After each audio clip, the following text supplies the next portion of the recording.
La pigiatura, come si faceva una volta. Torchio per stringere l'uva e fare uscire il morto. Alla salute!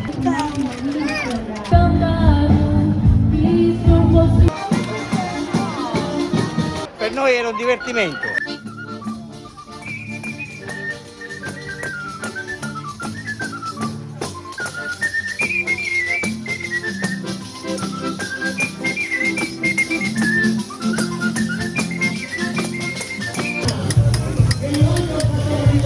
Questa è rimasta di là.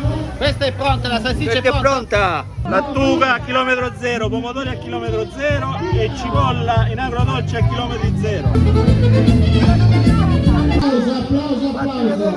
Maccheroni col buco. Questa è la vendemmia, siamo a Venetico Superiore. Vai, Beppe! Via! Vai, le mani! Sulle mani! Già!